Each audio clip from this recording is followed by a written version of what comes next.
Hi all.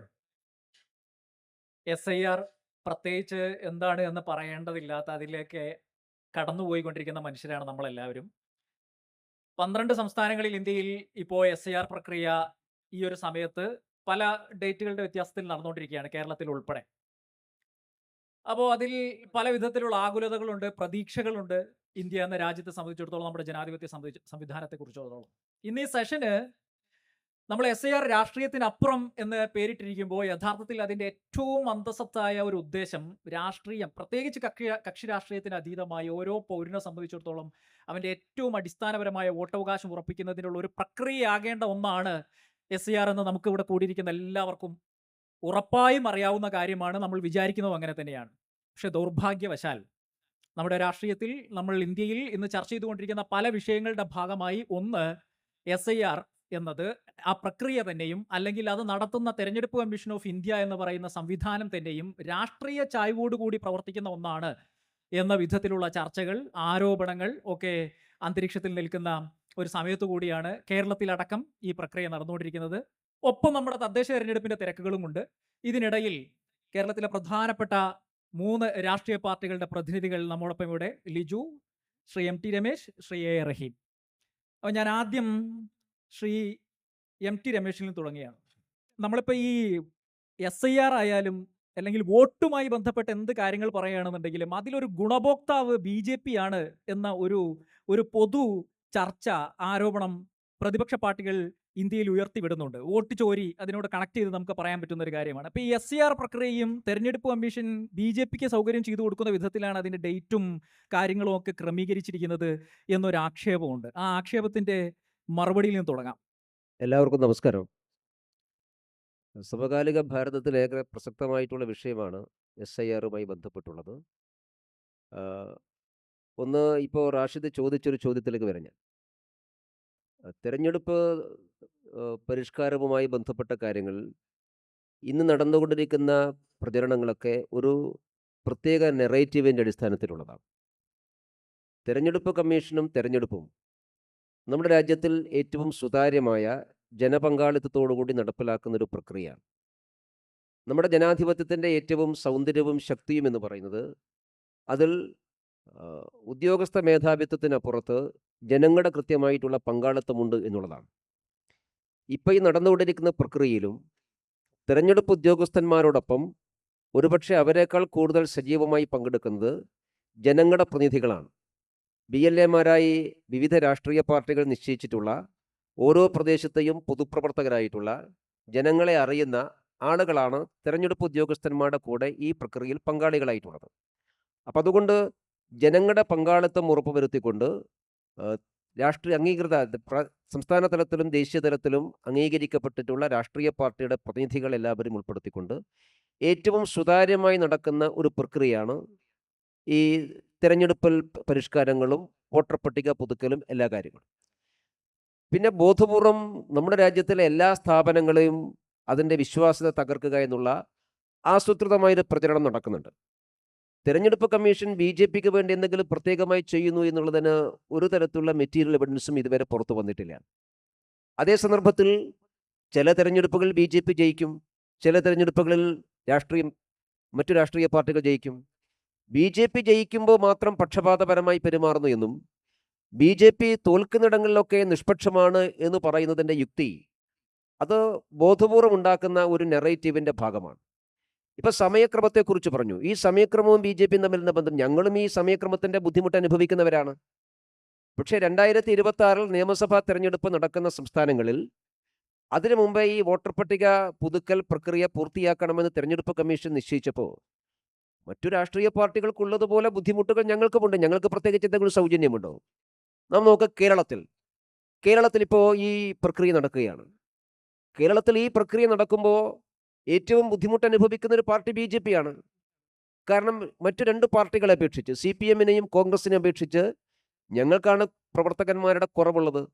അപ്പം ഞങ്ങൾക്ക് ഒരേ സന്ദർഭത്തിൽ ലോക്കൽ ബോഡി തെരഞ്ഞെടുപ്പിൽ വ്യാപൃതരാകാനും ഈ പ്രക്രിയയിൽ വ്യാപൃതരാകാനുമുള്ള പ്രായോഗികമായ ധാരാളം ബുദ്ധിമുട്ടുകളുണ്ട്. പക്ഷേ ഞങ്ങളുടെ ബുദ്ധിമുട്ടുകളോ ഞങ്ങളുടെ സഹായമോ സൗകര്യമോ നോക്കിയിട്ടല്ലല്ലോ തെരഞ്ഞെടുപ്പ് കമ്മീഷൻ സമയം നിശ്ചയിക്കുന്നത്. അതുകൊണ്ട് ഇത് ബോധപൂർവമായുള്ള നെറേറ്റീവാണ്. ആ നെറേറ്റീവിൽ അജണ്ടകൾ ഉണ്ടാകും. പക്ഷേ രാജ്യത്തെ തെരഞ്ഞെടുപ്പ് പരിഷ്കാരങ്ങൾ നിയമാനുസൃതമാണ് നടക്കുന്നതെന്ന് സുപ്രീം കോടതി ബീഹാറിൻ്റെ വിഷയത്തിൽ ആവർത്തിച്ചു പറഞ്ഞിട്ടുള്ളതാണ്. എന്നിട്ടും ആളുകൾക്ക് അത് ഉൾക്കൊള്ളാൻ സാധിക്കുന്നില്ലെങ്കിൽ അത് മറ്റെന്തോ അജണ്ടയുടെ ഭാഗമായിട്ടുള്ളതാണ്. ഓക്കെ. ശ്രീ എ റഹീം, അദ്ദേഹം പറഞ്ഞ് അവസാനിപ്പിച്ചിടത്ത് നിന്ന് തുടങ്ങാൻ തോന്നുന്നു. എന്ന് വെച്ചാൽ ഇപ്പോൾ തദ്ദേശ തെരഞ്ഞെടുപ്പിൻ്റെ പ്രചരണ പരിപാടികൾ നിങ്ങൾ 3 രാഷ്ട്രീയ പാർട്ടിയുടെയും പ്രവർത്തകർ വളരെ സജീവമായി നടത്തിക്കൊണ്ടിരിക്കുന്ന തിരക്ക് പിടിച്ച സമയത്ത് SCRൻ്റെ പണി ഏതാണ്ട് എന്യൂമറേഷൻ ഫോം ഫില്ല് ചെയ്ത് വാങ്ങിക്കുന്ന ഘട്ടം വരെ എത്തിക്കഴിഞ്ഞു. ഇത് രണ്ടും അപ്പോൾ ഒന്നിച്ചു പോകും, വലിയ ബുദ്ധിമുട്ടില്ല എന്ന് മനസ്സിലാക്കിയോ? തീർച്ചയായും ഇത് അനവസരത്തിലാണ്. നമ്പർ 1. ഞാൻ SIRനെ എതിർക്കുന്നത് വളരെ സ്പെസിഫിക്കലി 2 പ്രധാനപ്പെട്ട കാരണങ്ങൾ. അതിലൊന്ന്, ഫണ്ടമെൻ്റലി ഒരു വലിയ ഷിഫ്റ്റാണ് ഈ SIRലൂടെ നടത്തുന്നത്. ബർഡൻ ഓഫ് പ്രൂഫ് ജനങ്ങളിലേക്ക് എത്തുകയാണ്. എന്താണ് ഇലക്ഷൻ കമ്മീഷൻ ഓഫ് ഇന്ത്യയുടെ പ്രാഥമികമായ ഉത്തരവാദിത്വം? രാജ്യത്ത് ഫ്രീ ആൻഡ് ഫെയർ ഇലക്ഷൻ നടത്തുക. അതിൻ്റെ ഭാഗമായി ഈ രാജ്യത്തിൻ്റെ 4 അതിർത്തിക്കുള്ളിൽ താമസിക്കുന്ന മുഴുവൻ പൗരന്മാരെയും വോട്ടർ പട്ടികയുടെ ഭാഗമാക്കുക. അത് ഏറ്റവും റിമോട്ടായ ഒരു പ്രദേശത്ത് താമസിക്കുന്ന, ഒറ്റയ്ക്ക് താമസിക്കുന്ന ഒരു മനുഷ്യനുണ്ട് എങ്കിൽ ആ മനുഷ്യൻ്റെ പേര് പോയി വോട്ടർ പട്ടികയിൽ ചേർക്കുക, അതിനയാളെ പ്രോത്സാഹിപ്പിക്കുക, നിരന്തരമായി അയാളുമായി ബന്ധം സ്ഥാപിച്ച് അയാളതിന് തയ്യാറാക്കുക. ഇനി ആ ഒരാൾക്ക് വേണ്ടി വോട്ട് ചെയ്യാനുള്ള സൗകര്യം ആ റിമോട്ടായ സ്ഥലത്ത് കൊണ്ടുപോയി ചെയ്ത് അയാളുടെ സമ്മതിദാനാവകാശം ഉറപ്പുവരുത്താനുള്ളൊരു ഏജൻസിയാണ് യഥാർത്ഥത്തിൽ ഇലക്ഷൻ കമ്മീഷൻ ഓഫ് ഇന്ത്യ. SIRലൂടെ ഈ ഫണ്ടമെൻ്റലായ നമ്മുടെ രാജ്യത്തിൻ്റെ ഈ പ്രിൻസിപ്പിളിനെ നേരെ ഷിഫ്റ്റ് ചെയ്യുകയാണ്. എന്താ ഷിഫ്റ്റ്? നിനക്ക് വേണമെങ്കിൽ ഞങ്ങൾ പറയുന്ന, ബ്യൂറോക്രാറ്റുകൾ പറയുന്ന എല്ലാ രേഖകളുമായി വന്ന് ക്യൂ നിന്ന് ഞങ്ങൾ പറയുന്ന സമയത്തിനുള്ളിൽ ഇതിൻ്റെ ഭാഗമായിക്കൊള്ളണം. ഇനി നിനക്കിത് പറ്റാതെ വന്നാലോ? നിനക്ക് പരാതിയുണ്ടോ? നീ കോടതി പോയിക്കോ. ഇത് നമ്മുടെ ഇന്ത്യ തുടർന്ന് വന്നുകൊണ്ടിരുന്ന ലോകത്തിലെ ഏറ്റവും വലിയ ജനാധിപത്യ റിപ്പബ്ലിക്കിലെ ഇലക്ഷൻ കമ്മീഷൻ ഓഫ് ഇന്ത്യയുടെ പ്രവർത്തനത്തെ സംബന്ധിച്ചും ജനാധിപത്യത്തെ സംബന്ധിച്ചും തിരഞ്ഞെടുപ്പിനെ സംബന്ധിച്ചുമുള്ള നമ്മുടെ അടിസ്ഥാനപരമായ തത്വത്തെ കീഴ്മേൽ മറിക്കുന്നതാണ്. 2, ഇത് അതിനോട് ചേർത്ത് പറയാനുള്ളൊരു കാര്യം, ആരാണ് ബ്യൂറോക്രാറ്റുകൾ? ബ്യൂറോക്രാറ്റുകൾക്ക് ആരാണ് അധികാരം കൊടുത്തത് ഈ രാജ്യത്തെ ഒരു മനുഷ്യൻ്റെ പൗരത്വം നിശ്ചയിക്കാൻ? അയാളെ വോട്ടർ പട്ടികയിൽ വേണമോ വേണ്ടയോ എന്ന് നമ്മുടെ വീട്ടിലേക്ക് കയറി വരുന്ന ഒരു ഉദ്യോഗസ്ഥൻ, കേവലമായ ഒരു ഉദ്യോഗസ്ഥൻ്റെ കയ്യിലേക്ക് കൊടുക്കണം. അങ്ങനെ ആയിരുന്നില്ല ഇന്ത്യയുടെ ചരിത്രത്തിൽ. നമ്പർ 1. 2, വളരെ പ്രധാനപ്പെട്ട കാര്യം, തിരഞ്ഞെടുപ്പ് കമ്മീഷൻ ബന്ധപ്പെടേണ്ട ഏറ്റവും പ്രധാനപ്പെട്ട രാജ്യത്തെ സ്റ്റേക്ക് ഹോൾഡേഴ്സ് ആരാണ്? അംഗീകൃതമായ പൊളിറ്റിക്കൽ പാർട്ടികളാണ്. സംസ്ഥാന തലത്തിലും ദേശീയ തലത്തിലുമുള്ള പൊളിറ്റിക്കൽ പാർട്ടികളാണ് ഇലക്ഷൻ കമ്മീഷൻ്റെയും ഇലക്ഷൻ്റെയും സ്റ്റേക്ക് ഹോൾഡേഴ്സ്. ഇലക്ഷൻ കമ്മീഷനെ സംബന്ധിച്ച് അതിലെ എല്ലാ രജിസ്റ്റേർഡ് രാഷ്ട്രീയ പാർട്ടികളും ഒന്നായിരിക്കണം, ബയസ്ഡ് ആവരുത്. നിങ്ങൾ നോക്കൂ, ഇലക്ഷൻ കമ്മീഷന് മുമ്പിൽ സമന്മാരായിരിക്കേണ്ട ഈ സ്റ്റേക്ക് ഹോൾഡേഴ്സിലെ എല്ലാ രാഷ്ട്രീയ പാർട്ടികളിൽ ഒരു രാഷ്ട്രീയ പാർട്ടി മാത്രം വളരെ കംഫർട്ടബിളായി SIRനെ പിന്തുണയ്ക്കുകയും റെസ്റ്റ് ഓഫ് ഓൾ അതിനെ ശക്തമായി എതിർക്കുകയും ചെയ്യുമ്പോൾ ആ മുഴുവൻ രാഷ്ട്രീയ പാർട്ടികളെയും കൺസെൻസസിലെടുക്കാൻ, വിശ്വാസത്തിലെടുക്കാൻ, അവരുടെ സംശയങ്ങൾക്ക് വളരെ റാഷണലായി അവരോട് എക്സ്പ്ലെയിൻ ചെയ്യാൻ ഒരു ബാധ്യതയും വെച്ച് പുലർത്താതെ ഏകപക്ഷീയമായി പെരുമാറുന്നു. ഇത് രണ്ടും വളരെ ബയസ്ഡ് ആണ്. 3, ശ്രീ MT രമേശ് പറഞ്ഞ് അവസാനിപ്പിച്ച ഭാഗം, അങ്ങ് ചോദിച്ച ചോദ്യത്തിൻ്റെ ഭാഗം, ഇത് അനവസരത്തിലാണ്. എന്തിനിത്ര ധൃതി? എന്തിനാണ് ഇത്ര ധൃതി? മനസ്സിലാവുന്നേയില്ല. ഇന്നലെ, അതായത് 2 ദിവസം മുമ്പ് സുപ്രീം കോടതിയിൽ കേന്ദ്ര തെരഞ്ഞെടുപ്പ് കമ്മീഷൻ വാദിച്ചത് അങ്ങനെയല്ല. അതായത് തെരഞ്ഞെടുപ്പ് പ്രക്രിയ ഒരു സൈഡിൽ നടക്കുന്നു, തദ്ദേശ തെരഞ്ഞെടുപ്പിൻ്റെ പരിപാടികളെല്ലാം അവിടെ നടക്കുന്നു, അവർക്കൊരു ബുദ്ധിമുട്ട് നേരിടുന്നില്ല, SIR എവിടെ നടന്നു പോകുന്നു എന്നുള്ളതാണ്. ഞാൻ ചോദിച്ചത്, നിങ്ങൾക്കിപ്പോൾ നിങ്ങളുടെ പ്രവർത്തകരോട് ചോദിച്ചാൽ അറിയാൻ പറ്റുമായിരിക്കും, ഈ പ്രചാരണ പരിപാടിക്ക് പോകുമ്പോൾ SIR ഒരു ബുദ്ധിമുട്ടാകുന്നുണ്ടോ എന്ന് ചോദിച്ചാൽ ആകുന്നുണ്ടോ? അതിൻ്റെ അനുഭവമാണ് ചോദിച്ചത്. അല്ല, തീർച്ചയായിട്ടും ആകുന്നുണ്ട്. തീർച്ചയായിട്ടും ആകുന്നുണ്ട്. ഇപ്പോൾ 2 ആംഗിളിലാണ്. ഒന്ന് രാഷ്ട്രീയ പ്രവർത്തകർ, ജനങ്ങൾ. 2 അപ്പുറത്തെ വശത്ത് ഉദ്യോഗസ്ഥർ. ഇന്നത്തെ മലയാള മനോരമയുടെ 1-ാം പേജിൽ 2 വാർത്തകളാണ് SIRൻ്റെ വിക്ടിംസിനെ കുറിച്ചുള്ളത്. അതിൽ പശ്ചിമ ബംഗാളിൽ മാത്രം 40 പേർ ഇതിനകം മരണപ്പെട്ടു, നിങ്ങളുടെ കൈകളിൽ ചോരയുണ്ട്, ഇലക്ഷൻ കമ്മീഷനെ ചൂണ്ടി മമത പറഞ്ഞതാണ് നിങ്ങളുടെ ഒരു ലീഡ്. ഞാൻ പറഞ്ഞത്, ഇവിടെ യഥാർത്ഥത്തിൽ ഇത് എവിടെയും നടക്കുന്നതിലായിരുന്നു ഉദ്യോഗസ്ഥരുടെ സമ്മർദ്ദം. ഒരു വശത്ത് ഒരു സ്റ്റേറ്റ് ഇലക്ഷൻ നടക്കുക എന്ന് പറഞ്ഞാൽ 2 ഘട്ടങ്ങളിലായി മുഴുവൻ മിഷനറിയെയും പരമാവധി ഉപയോഗപ്പെടുത്തിക്കൊണ്ടാണ് തിരഞ്ഞെടുപ്പ് എടുക്കുന്നത്. അതേ സമയത്താണ് അവർക്കൊരു ഓവർ ടൈം പണി കൊടുക്കുന്നത്. എന്തിനാണ് ഇത്ര ധൃതി? ഇനി ബീഹാറിലാകട്ടെ കേരളത്തിലാകട്ടെ ഇലക്ഷൻ സ്കെഡ്യൂൾ നേരത്തെ ഇലക്ഷൻ കമ്മീഷൻ ഓഫ് ഇന്ത്യക്ക് അറിയാലോ. ഇനി SIR നടത്തണം എന്നുണ്ടെങ്കിൽ വളരെ കംഫർട്ടബിളായ ഒരു കാലം നേരത്തെ നിശ്ചയിച്ച് വളരെ നേരത്തെ തന്നെ നടത്താലോ. ഉം. അപ്പോൾ അതൊന്നും ചെയ്യാതെ ഉടനടി ചാടിക്കേറി ധൃതി പിടിച്ച് ഇതെല്ലാം നടത്തുന്നത് സംശയം കൂടുതൽ ജനിപ്പിക്കുന്നതാണ്. പൗരത്വ ഭേദഗതി നിയമത്തിൻ്റെ പശ്ചാത്തലത്തിൽ BJPയുടെയും RSSൻ്റെയും ഹിഡൻ അജണ്ടകളുടെ പശ്ചാത്തലത്തിൽ ഇത് വളരെ കൂടുതൽ സംശയം ജനിപ്പിക്കുന്ന വിധമാണ് ഈ വേഗതയും. ഓക്കെ, ശ്രീ ലിജു, ഈ SIR ബീഹാറിൽ നടപ്പിലാക്കിയപ്പോൾ തന്നെ പ്രതിപക്ഷ പാർട്ടികൾ ദേശീയ തലത്തിൽ അതിനെതിരെ എന്താണ് SIR കൊണ്ട് ഉദ്ദേശിക്കുന്നത്, അത് പൗരത്വ രജിസ്റ്റർ അല്ലെങ്കിൽ CAA നടപ്പാക്കാനുള്ള ഒരു വളഞ്ഞ വഴിയാണോ എന്നൊരു നരേഷനും ചർച്ചയും രാജ്യത്ത് ഉയർത്തിവിട്ടതാണ്. ബീഹാറിൽ SIR എതിർത്തു എന്നതുകൊണ്ട് ഇനിയിപ്പോൾ കേരളം ഉൾപ്പെടെ 12 സംസ്ഥാനങ്ങളിൽ എതിർക്കേണ്ടി വരുന്ന ഒരു അവസ്ഥയിലാണോ കോൺഗ്രസ്? അതല്ല, ഈ സമയക്രമത്തിന്റെ കാര്യത്തിലാണോ നിങ്ങളുടെ എതിർപ്പ്, അതോ മൊത്തത്തിൽ SIR വേണ്ട ഇപ്പോൾ ഈ വിധത്തിൽ എങ്ങനെയാണ് നിങ്ങളുടെ എതിർപ്പ്? മൊത്തത്തിൽ SIRനെ കോൺഗ്രസ് പാർട്ടി എതിർക്കുന്നുണ്ട്. അപ്പം അതിൻ്റെ ഒരു പ്രധാനപ്പെട്ട കാരണം, ഒന്ന്, നമ്മുടെ രാജ്യത്തെ തിരഞ്ഞെടുപ്പ് നിയമങ്ങളുമായി ബന്ധപ്പെട്ടുള്ള 1950 പീപ്പിൾസ് റെപ്രസെൻറ്റേഷൻ ആക്ട് അല്ലെങ്കിൽ ഇലക്ട്രൽ രജിസ്ട്രേഷൻ ആക്ട് 1960. അപ്പം അവിടെയൊന്നും തന്നെ ഈ SIR എന്നൊരു പ്രൊവിഷൻ ഇല്ല. അവിടെ ഉള്ളത് ഇൻറ്റൻസീവ് റിവിഷൻ ഉണ്ട്, അത് സബ്സിഡിയറി റിവിഷൻ ഉണ്ട്, സ്പെഷ്യൽ സബ്സിഡറി റിവിഷൻ ഉണ്ട് എന്നതിനപ്പുറത്ത് ഇത്തരത്തിൽ എന്യൂമറേഷൻ ഫോം കൊടുക്കുന്നത് അത് ഫില്ല് ചെയ്ത് വാങ്ങി രേഖകൾ കൂടി പ്രൊഡ്യൂസ് ചെയ്ത് അത്തരത്തിലൊരു സ്പെഷ്യൽ ഇൻറ്റൻസീവ് റിവിഷൻ നമ്മുടെ തിരഞ്ഞെടുപ്പ് നിയമങ്ങളിൽ ഒന്നും തന്നെ ഇല്ല. അപ്പോൾ അത് യഥാർത്ഥത്തിൽ ഭരണഘടനാ വിരുദ്ധമാണ്. അതാണ് നമ്മളെടുക്കുന്ന ഒന്നാമത്തെ ഒരു പൊസിഷൻ. രണ്ട്, ഇത് പൗരത്വം നിഷേധിക്കാനും വോട്ട് നിഷേധിക്കാനുമുള്ള ആസൂത്രിതമായൊരു നീക്കമാണെന്ന കാര്യത്തിൽ ഒരു സംശയം വേണ്ട. ഇപ്പോൾ ഉദാഹരണം, ബീഹാറിൽ 65 ലക്ഷം വോട്ടർമാരെ വോട്ടർ പട്ടികയിൽ നീക്കം ചെയ്തു. അതിൽ 22 ലക്ഷം ആളുകൾ മരണമടഞ്ഞു എന്നുള്ളതാണ് കണക്ക്.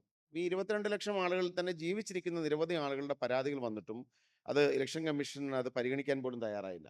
ബാക്കിയുള്ള 40 ലക്ഷത്തിൽ പരം ആളുകൾ, ഈ 40 ലക്ഷത്തിൽ പരം ആളുകളെ വോട്ടർ പട്ടികയിൽ നിന്ന് പുറത്താക്കിയതിൻ്റെ കാരണമായി പറയുന്നത് ഇവർ രേഖകൾ സബ്മിറ്റ് ചെയ്തില്ല എന്നുള്ളതാണ്. ഇപ്പം കേരളം പോലെ ഒരു സംസ്ഥാനം, നമുക്കറിയാം 100% സാക്ഷരതയുള്ള, വളരെയധികം ഡിജിറ്റൽ സാക്ഷരതയുള്ള കേരളം പോലെ ഒരു സംസ്ഥാനത്ത് പോലും നിരവധി ആളുകൾ രേഖകൾ അന്വേഷിച്ച് വളരെ ബുദ്ധിമുട്ടുന്നുണ്ട്. സ്വന്തം ബർത്ത് സർട്ടിഫിക്കറ്റ് അല്ലെങ്കിൽ മാതാപിതാക്കളുടെ വോട്ടിംഗ് രേഖകൾ, മാതാപിതാക്കൾ ഇല്ലാത്തവരുണ്ട്.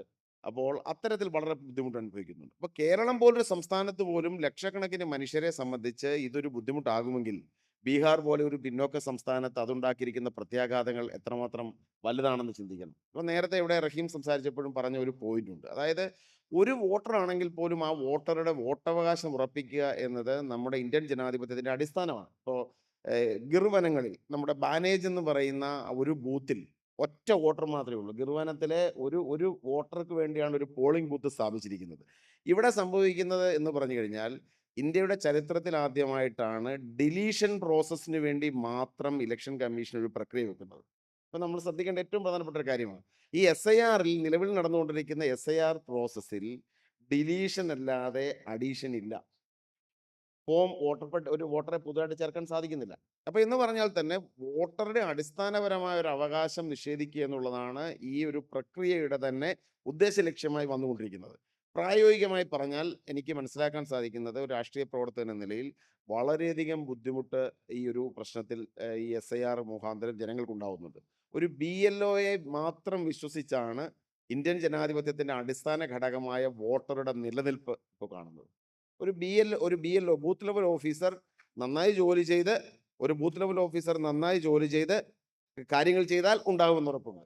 അതല്ല എന്നുണ്ടെങ്കിൽ ആ വോട്ടർ അവിടെ ഇല്ലാതാവുകയാണ്. ഒരു BLO നന്നായി ജോലി ചെയ്തില്ലെങ്കിൽ അയാളുടെ വോട്ടവകാശം അവിടെ ഇല്ലാതാവുകയാണ്. അപ്പോൾ ഒരു ചോദ്യം വരും, കരട് പട്ടിക പ്രസിദ്ധീകരിച്ചു കഴിഞ്ഞ ശേഷം തരുന്ന സമയം അല്ല ഞാൻ പറഞ്ഞതാണ്, അതായത് നിലവിലുള്ള ഇപ്പം കരട് പട്ടിക വന്നതിന് ശേഷം എന്നും കരുതുക, കരട് പട്ടികയ്ക്ക് ശേഷം ഇത് കറക്റ്റ് ചെയ്യും എന്ന് കരുതാനുള്ള സാഹചര്യം എന്താ? കരട് പട്ടിക വന്നതിന് ശേഷം രാഷ്ട്രീയ പാർട്ടികളുടെ ബൂത്ത് ലെവൽ ഏജന്റുമാർ ഈ പട്ടിക പരിശോധിച്ച് അതിൽ ആരെങ്കിലുമൊക്കെ വിട്ടുപോയിട്ടുണ്ടെങ്കിൽ അവരെ ചെന്ന് സമീപിച്ച് അവരെ റീഇൻസ്റ്റേറ്റ് ചെയ്യാൻ ആവശ്യമായ നടപടി സ്വീകരിക്കണം. അതാണ് നിങ്ങൾ ഉദ്ദേശിക്കുന്ന പോയിന്റ്. അത് തന്നെ നമ്മുടെ ജനാധിപത്യത്തിന്റെ സങ്കല്പത്തിന് വിരുദ്ധമാണ്. കാരണം ആർട്ടിക്കിൾ 326 പ്രകാരം, ഇന്ത്യൻ ഭരണഘടനയുടെ 326 വകുപ്പ് പ്രകാരം ഒരു സാർവത്രിക പ്രായപൂർത്തി വോട്ടവകാശം എന്നത് ഒരു പൗരന്റെ അടിസ്ഥാനപരമായ ഒരു അവകാശമാണ്. ഇവിടെ സംഭവിക്കുന്നത് എന്താണ്? ഒരു രാഷ്ട്രീയ പാർട്ടിയുടെ BLO ഇഫക്റ്റീവ് അല്ലെന്ന് കരുതുക.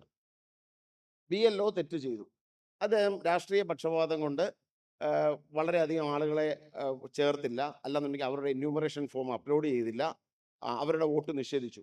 ആ ബൂത്തിലെ രാഷ്ട്രീയ പാർട്ടികളുടെ വോട്ടർമാരും അല്ലെങ്കിൽ BLAമാരും ഇഫക്റ്റീവ് അല്ലെങ്കിൽ അവിടെ വെച്ച് പുറത്താവുകയാണ്. അപ്പോൾ ഒരു ജനാധിപത്യത്തിലെ ഒരു സ്വാതന്ത്ര്യം, ഒരു പൗരന്റെ അടിസ്ഥാനപരമായ വോട്ടുണ്ടാകണമെന്ന ഭരണഘടനാപരമായ അവകാശം ഒരു രാഷ്ട്രീയ പാർട്ടിയുടെ BLAയിലും ഒരു ഉദ്യോഗസ്ഥനിലും നിക്ഷിപ്തമാക്കുന്നു എന്നത് ജനാധിപത്യത്തോട് ചെയ്യുന്ന കുറ്റകൃത്യമാണ്. പിന്നെ ഈ പണി എങ്ങനെ ചെയ്യും ലിജു? അതായത് നമുക്ക് വോട്ടർ പട്ടിക കാലാനുസൃതമായി പരിഷ്കരിക്കണം. നമുക്ക് അതിനകത്ത് ഇപ്പോൾ വോട്ട് ചോരി എന്തിനാണ് രാഹുൽ ഗാന്ധി ഉയർത്തിയത്? ഇല്ലാത്ത വോട്ടുകൾ പല വ്യാജ അഡ്രസ്സുകൾ പല കള്ളപരിപാടികളിലൂടെ ഓരോ സ്ഥലത്തും ചേർക്കുന്നു. ഹരിയാനയിൽ ചേർക്കുന്നു, കർണാടകയിൽ ചേർക്കുന്നു, ബീഹാറിൽ ചേർത്തു എന്ന് തുടങ്ങി പറഞ്ഞുകൊണ്ടിരിക്കുന്നു. ഇത് പരിഷ്കരിച്ചെങ്കിൽ മാത്രമേ ലിജു നമുക്ക് ശുദ്ധീകരിച്ചിട്ടുള്ള അല്ലെങ്കിൽ യഥാർത്ഥ വോട്ടർമാർക്ക്, അർഹതപ്പെട്ട വോട്ടർമാർക്ക് വോട്ട് ചെയ്യാനുള്ള ഒരു സംഗതി രാജ്യത്തുണ്ടാവുള്ളൂ. അതിനെന്താണ് പിന്നെ മാർഗം? തീർച്ചയായിട്ടും നടത്തണം. അതിന് തന്നെയാണ് നമ്മുടെ ഈ ജനപ്രാതിനിധ്യ നിയമത്തിൽ നേരത്തെ പറഞ്ഞതുപോലെ വോട്ടർ പട്ടികയിൽ പേര് ചേർക്കാനുള്ള അവസരമുണ്ട്. വോട്ടർ പട്ടികയിൽ നിന്നും പേര് നീക്കം ചെയ്യാനുള്ള അവസരമുണ്ട്. വോട്ടർ പട്ടികയിൽ നിന്നും കൃത്യമായി തിരുത്തൽ വരുത്താനുള്ള അവകാശമുണ്ട്. അത് ഇതൊക്കെ ഉണ്ടായിരിക്കുകയാണല്ലോ ഈ പട്ടിക എങ്ങനെ ആയത് എന്ന് രാഹുൽ ഗാന്ധി പറയുന്നത്. ഞാൻ പൂർത്തീകരിക്കട്ടെ. ഇന്ന് സ്റ്റാറ്റ്യൂട്ടറി ആയ കൃത്യമായ കാര്യങ്ങൾ വോട്ടർ പട്ടികയിൽ പറയുന്നുണ്ട്.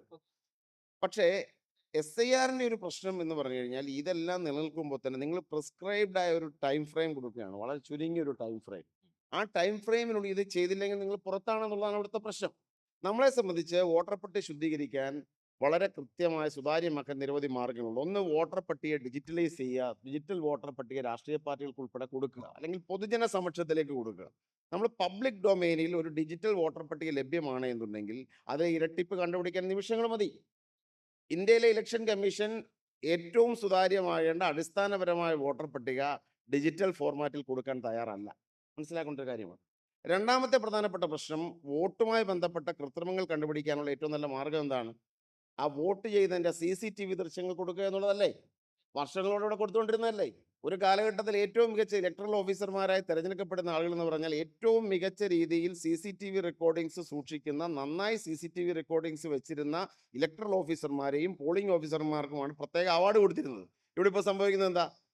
ധൃതി പിടിച്ച് നശിപ്പിക്കുകയാണ്, CCTV ദൃശ്യങ്ങൾ നശിപ്പിക്കുകയാണ്. ഇപ്പം എന്ന് പറഞ്ഞാൽ കൃത്രിമമായ ഒരു വോട്ടർ പട്ടിക സൃഷ്ടിക്കപ്പെടാനുള്ള സാഹചര്യം ഉണ്ടാക്കുക, അത് ഡിജിറ്റലായി പരിശോധിക്കപ്പെട്ട് വളരെ പെട്ടെന്ന് കണ്ടുപിടിക്കുന്നത് ഒഴിവാക്കാൻ വേണ്ടി ഡിജിറ്റൽ വോട്ടർ പട്ടികയെ ഡിനേ ചെയ്യുക, കള്ളവോട്ട് ചെയ്തോ എന്ന് മനസ്സിലാക്കുവാൻ വേണ്ടിയുള്ള CCTV ദൃശ്യങ്ങൾ നശിപ്പിച്ച് കളയുക. അപ്പോൾ ട്രാൻസ്പെറൻസി ഇല്ലാതാക്കുവാൻ ഏറ്റവും എന്താ പറയുന്നത്, ദുരുദ്ദേശത്തോടുകൂടി ശ്രമിച്ചുകൊണ്ടിരിക്കുന്നത് ഇലക്ഷൻ കമ്മീഷനാണ് എന്നുള്ളതാണ് പ്രശ്നം. അപ്പൊ ഈ അന്തരീക്ഷം സമ്മർദ്ദത്തിലാക്കുക, തെരഞ്ഞെടുപ്പ് കാലത്ത് ഇത് നടപ്പാക്കുക, തീർച്ചയായും, അപ്പൊ എല്ലാം കൂടെ ആകെ കൂടി ഒരു കൺഫ്യൂഷൻ. ചുരുങ്ങിയ സമയത്തിനുള്ളിൽ ഏറ്റവും റീസണബിൾ അല്ല. അപ്പൊ നമ്മൾ ഒരു ഉദാഹരണം കൂടി ഞാൻ പറയാം. ഓക്കെ, ഈ രാഷ്ട്രീയ പാർട്ടി പ്രതിനിധികളുടെ മീറ്റിംഗിൽ, ഇപ്പോൾ കോൺഗ്രസ് പ്രതിനിധിയായിട്ട് ഞാൻ സംസ്ഥാന ഇലക്ഷൻ കമ്മീഷന്റെ മീറ്റിംഗിൽ പങ്കെടുത്താണ്. ഞങ്ങളെല്ലാവരും ഇവിടെ CPM പ്രതിനിധി ഉണ്ടായിരുന്നു, BJP പ്രതിനിധി ഉണ്ടായിരുന്നു. CPMന്റെയും കോൺഗ്രസിന്റെയും പ്രതികൾ ഉൾപ്പെടെ മുഴുവൻ പേരും ആവശ്യപ്പെട്ടു, പിന്നെ ഇപ്പോൾ നമ്മൾ ഈ പഞ്ചായത്ത് ഇലക്ഷൻ സമയത്ത് നടത്തുന്നത് അനിവാര്യമല്ല, ശരിയല്ല. സംസ്ഥാന ഇലക്ഷൻ കമ്മീഷൻ അതിനോട് യോജിച്ചു. രക്തൻ ഖേൽക്കർ എന്ന് പറയുന്ന സംസ്ഥാന ഇലക്ഷൻ കമ്മീഷണർ ഇവിടുന്ന് കേന്ദ്ര ഇലക്ഷൻ കമ്മീഷന് കത്തയച്ചു. ഇവിടെ പഞ്ചായത്ത് ഇലക്ഷൻ നടക്കുന്ന സമയത്ത് നടത്തുന്ന പ്രായോഗികമല്ല എന്ന് പറഞ്ഞു. കാരണം സർക്കാർ മിഷണറി എല്ലാം ഇതിൽ ഇൻവോൾവ് ആണ്. ഒരു മറുപടി പോലും ലഭിച്ചില്ല എന്ന് മനസ്സിലാക്കുന്നത്. കേന്ദ്ര ഇലക്ഷൻ കമ്മീഷൻ അതിനെ മൈൻഡ് ചെയ്തില്ല. അന്നത്തെ ഇലക്ഷൻ കമ്മീഷൻ രാഷ്ട്രീയ പാർട്ടികളുടെ മീറ്റിംഗിൽ എടുത്ത ടൈം ഫ്രെയിം എന്ന് പറഞ്ഞാൽ December 4 വരെ എന്യൂമറേഷൻ ഫോം കൊടുക്കാനും അത് പരിശോധിക്കാനും എന്തെങ്കിലും പിഴവുകളുണ്ടെങ്കിൽ December 4 വരെ സമയമുണ്ടെന്നാണ്. ഇപ്പോൾ മനസ്സിലാക്കി 25 കൊണ്ട് പരിപാടിയെല്ലാം അവസാനിപ്പിച്ചു. കാരണം സംസ്ഥാന ഇലക്ഷൻ കമ്മീഷൻ ഓഫീസിൽ ബന്ധപ്പെടുമ്പോൾ പറയുന്നത് കേന്ദ്ര ഇലക്ഷൻ കമ്മീഷൻ അത്ര പ്രഷറാണ്. രാഷ്ട്രീയ പാർട്ടികളുടെ യോഗത്തിൽ December 4 വരെ സമയം വരുമെന്ന് പറഞ്ഞ് അത് പോരാ, വീണ്ടും സമയം വേണമെന്ന് ആവശ്യപ്പെട്ട ഒരു സംസ്ഥാനത്ത് 25-ാം തീയതിയായി കുറച്ച് ഈ പ്രക്രിയ തന്നെ അവസാനിപ്പിക്കാൻ ശ്രമിക്കുന്ന കേന്ദ്ര ഇലക്ഷൻ കമ്മീഷന്റെ നടപടി സുതാര്യമാണോ? സംശയം ജനിപ്പിക്കുന്നതാണെന്നാണ് ശ്രീ MT രമേശ് പറയുന്നത്. ഇതിനിപ്പോൾ ബീഹാർ, മഹാരാഷ്ട്ര, നേരത്തെ ഹരിയാന എന്ന് തുടങ്ങിയ സംസ്ഥാനങ്ങളിലൊക്കെ വോട്ടർ പട്ടിക, അപ്പോൾ ബീഹാറിലാണ് ഇതിൻ്റെ ഒരു പൈലറ്റ് പ്രോജക്റ്റ് നടപ്പാക്കുന്നത്. ബാക്കിയുള്ള സംസ്ഥാനങ്ങളിൽ തെരഞ്ഞെടുപ്പിന് തൊട്ട് മുൻപ് വോട്ടർ പട്ടിക ഉണ്ടാക്കിയെടുത്തപ്പോൾ അവിടെയും ഈ അവസാന നിമിഷം ഒരു കൂട്ടം വോട്ടുകൾ ചേർക്കുന്ന സാഹചര്യമുണ്ടായി. അത് BJPക്ക് അനുകൂലമാണെന്ന തരത്തിലുള്ള ആക്ഷേപങ്ങൾ ഉയർന്നിരുന്നു. ബീഹാറിൽ തന്നെ ഞാനൊരു കണക്ക് പറയാം വളരെ വേഗത്തിൽ. അതായത് September 30 വോട്ടെടുപ്പിൻ്റെ ദിവസങ്ങൾക്ക് മുൻപ് SIRന്റെ ഫൈനൽ ലിസ്റ്റ്, അന്തിമ ലിസ്റ്റ് പ്രസിദ്ധീകരിച്ചപ്പോൾ 7.42 കോടി വോട്ടർമാരായിരുന്നു പട്ടികയിലുണ്ടായിരുന്നത്. തെരഞ്ഞെടുപ്പ് കഴിഞ്ഞ ശേഷം ആ കണക്ക് തെരഞ്ഞെടുപ്പ് കമ്മീഷൻ തന്നെ പുറത്തുവിട്ടത് 7.45 കോടി വോട്ടർമാരെന്നാണ്. എന്ന് വെച്ചാൽ 3 ലക്ഷം വോട്ടർമാർ വോട്ടെടുപ്പ് കഴിഞ്ഞപ്പോൾ SIR വെച്ച് പരിഷ്കരിച്ചുണ്ടാക്കിയ അന്തിമ പട്ടികയേക്കാൾ കൂടി ബീഹാറിൽ. ഇതെങ്ങനെയാണെന്ന് തെരഞ്ഞെടുപ്പ് കമ്മീഷനോട് രാഷ്ട്രീയ പാർട്ടികൾ ചോദിച്ചു. അപ്പോൾ തെരഞ്ഞെടുപ്പ് കമ്മീഷൻ നൽകിയ മറുപടി, അന്തിമ പട്ടിക പ്രസിദ്ധീകരിച്ചു കഴിഞ്ഞാലും നാമനിർദ്ദേശ പത്രിക സമർപ്പിക്കാനുള്ള തീയതിയുടെ 10 ദിവസം മുൻപ് വരെ, അവസാന തീയതിയുടെ 10 ദിവസം മുമ്പ് വരെ വോട്ടർ പട്ടികയിൽ പേര് ചേർക്കാൻ പറ്റും എന്നുള്ളതാണ്. അപ്പോൾ ഈ കോലാഹലം മുഴുവൻ ഉണ്ടാക്കി SIR നടപ്പാക്കി, അപ്പോൾ പിന്നെ അതിനുശേഷം വീണ്ടും ഒരു അവസരം കൊടുത്ത് ചില വോട്ടുകൾ മാത്രം അതിലേക്ക് ആഡ് ചെയ്യപ്പെടുന്ന സ്ഥിതി, ഇത്രയും കൺഫ്യൂഷൻ എന്തിനാണ് എന്നുള്ളൊരു സാധനമുണ്ട്. ഒരു പൗരന്റെ അവകാശം, വോട്ടവകാശം ഉറപ്പിക്കലാണോ ലക്ഷ്യം, അതല്ല ചില വോട്ടുകൾ ഒഴിവാക്കുക എന്ന ഭരണകൂട ലക്ഷ്യമാണോ ഇവിടെ തെളിയുന്നത്? ശ്രീ MT രമേശ്. ഞാൻ ആദ്യം റാഷിദിന്റെ ചോദ്യത്തിലേക്ക് വരാം. അതിനുശേഷം ബാക്കി ആൾക്കാർ പറഞ്ഞ കുറേ കാര്യങ്ങളുണ്ടല്ലോ, കുറേയേറെ തെറ്റിദ്ധാരണകളുള്ള കാര്യങ്ങളുണ്ട്. ഒന്ന്, ബീഹാറിൽ തെരഞ്ഞെടുപ്പ് കമ്മീഷൻ നൽകിയ വിശദീകരണത്തിൽ അത് നമ്മുടെ രാജ്യത്ത് നിലവിലുള്ള നടപടിക്രമമാണല്ലോ. ഇപ്പോൾ തദ്ദേശ ഭരണ സ്ഥാപനങ്ങളിലേക്കുള്ള വോട്ടർ പട്ടിക പുതുക്കുന്നതുമായി ബന്ധപ്പെട്ട് നാം വോട്ടർ പട്ടികയിൽ ചേർത്തിട്ടുണ്ട്. നാമനിർദ്ദേശ പത്രിക സമർപ്പിക്കുന്നതിൻ്റെ തലേ ദിവസം വരെ നമുക്ക് വോട്ടർ പട്ടിക ചേരാം. അതിന് ലിസ്റ്റ് സപ്ലിമെൻ്ററി ലിസ്റ്റായിട്ട് വരും. അതെല്ലാ രാഷ്ട്രീയ പാർട്ടികൾക്കും അറിയാം. നമ്മൾ പോളിംഗ് ബൂത്തിലേക്ക് എത്തുന്ന സമയത്ത് തെരഞ്ഞെടുപ്പ് കമ്മീഷൻ ഔദ്യോഗികമായി പ്രസിദ്ധീകരിച്ച വോട്ടർ പട്ടികയ്ക്ക് പുറമെ അഡീഷണലായിട്ട് ചേർത്ത വോട്ടർമാരുടെ ലിസ്റ്റാണ് സപ്ലിമെൻ്ററി ലിസ്റ്റായിട്ട് ഡിലീറ്റ് ചെയ്ത പട്ടികയും ഉൾപ്പെടുത്തിയ പട്ടികയും. ഇതൊരു സപ്ലിമെൻ്ററി ലിസ്റ്റ് നമുക്ക് കിട്ടും. അപ്പോൾ ഒഫീഷ്യലായിട്ട് തെരഞ്ഞെടുപ്പ് കമ്മീഷൻ ആദ്യം, അതായത് തെരഞ്ഞെടുപ്പ് നടപടിക്രമം വോട്ടർ പട്ടിക പുതുക്കി പൂർത്തിയായതിനു ശേഷം പ്രസിദ്ധീകരിച്ച വോട്ടർ പട്ടികയിൽ നിന്ന് കൂടുതൽ വോട്ടർമാരുണ്ടാകുന്നതാണ് സപ്ലിമെൻ്ററി വോട്ടർ പട്ടിക. അത് എല്ലാ തെരഞ്ഞെടുപ്പിലും, ഇനി SIR ഒന്നും വേണ്ട, എല്ലാ വോട്ടർ പട്ടിക പുതുക്കുന്ന സന്ദർഭങ്ങളിൽ ഉണ്ടാകുന്ന സ്വാഭാവികമായൊരു പ്രക്രിയയാണ്. അത് അറിയാത്തത് കൊണ്ടല്ല, പക്ഷേ ഒരു കൺഫ്യൂഷൻ ഉണ്ടാക്കാൻ വേണ്ടി പറയുകയാണ് ഒന്നത്. രണ്ടാമത്, ഇപ്പം ലിജു പറഞ്ഞ് അവസാനിപ്പിച്ചത് കേരളത്തിലെ തെരഞ്ഞെടുപ്പ് കമ്മീഷൻ പറഞ്ഞു 25-ാം തീയതി. അങ്ങനെയൊന്നുമില്ല. സുപ്രീം കോടതിയിൽ കേരളത്തിലെ തെരഞ്ഞെടുപ്പ് കമ്മീഷൻ നോട്ടീസ് അയച്ചിട്ടുണ്ടായിരുന്നു. കേരളത്തിലെ തെരഞ്ഞെടുപ്പ് കമ്മീഷനും തമിഴ്നാട് തെരഞ്ഞെടുപ്പ് കമ്മീഷനും നോട്ടീസ് അയച്ചു. അപ്പോൾ തെരഞ്ഞെടുപ്പ് കമ്മീഷനോട് സുപ്രീം കോടതി ചോദിച്ചു, നിങ്ങളുടെ പ്രാദേശിക തെരഞ്ഞെടുപ്പിന് വേണ്ടിയിട്ടുള്ള നിങ്ങൾ അസൈൻ ചെയ്ത ഉദ്യോഗസ്ഥന്മാർ ആരെങ്കിലും SIR-ന്റെ പ്രക്രിയയിൽ പങ്കെടുക്കുന്നുണ്ടോ? കേരളത്തിലെ തെരഞ്ഞെടുപ്പ് കമ്മീഷൻ, സംസ്ഥാന തെരഞ്ഞെടുപ്പ് കമ്മീഷൻ സുപ്രീം കോടതിയിൽ നൽകിയിട്ടുള്ള അഫിഡവിറ്റ്, ഞങ്ങളുടെ പ്രാദേശിക തെരഞ്ഞെടുപ്പ് ബന്ധപ്പെട്ട് ഞങ്ങൾ അസൈൻ ചെയ്ത ഒരു ഉദ്യോഗസ്ഥന്മാരും SIR-ന്റെ പ്രക്രിയയിൽ പങ്കാളികളല്ല. അപ്പോൾ സുപ്രീം കോടതി ചോദിച്ചു, പിന്നെ എന്താണ് പ്രശ്നം? അതുകൊണ്ട് സുപ്രീം കോടതി അതുകൊണ്ടാണ് സ്റ്റേ കൊടുക്കാതിരുന്നത്. കേരളം സ്റ്റേ ആവശ്യപ്പെട്ടു. സ്റ്റേ കൊടുക്കാതിരുന്ന പ്രധാനപ്പെട്ട കാരണം കേരളത്തിലെ തദ്ദേശ ഭരണ സ്ഥാപനങ്ങളെ തെരഞ്ഞെടുപ്പ് പ്രവർത്തനം നടത്തുന്ന ഉദ്യോഗസ്ഥന്മാരും SIR-ന്റെ ഉദ്യോഗസ്ഥന്മാരും രണ്ടാണ്. അവർക്ക് തമ്മിൽ യാതൊരു അധിക ഭാരവുമില്ല. ഒന്ന്. മറ്റൊന്ന്, ലിജുവും റഹീമും ചോദിച്ചുകൊണ്ട് ചില കാര്യങ്ങൾ. ഒന്ന്, ഇത് തെരഞ്ഞെടുപ്പ് കമ്മീഷൻ അധികാരമുണ്ടോ? ഇത് ഭരണഘടനാ ലംഘനമല്ലേ?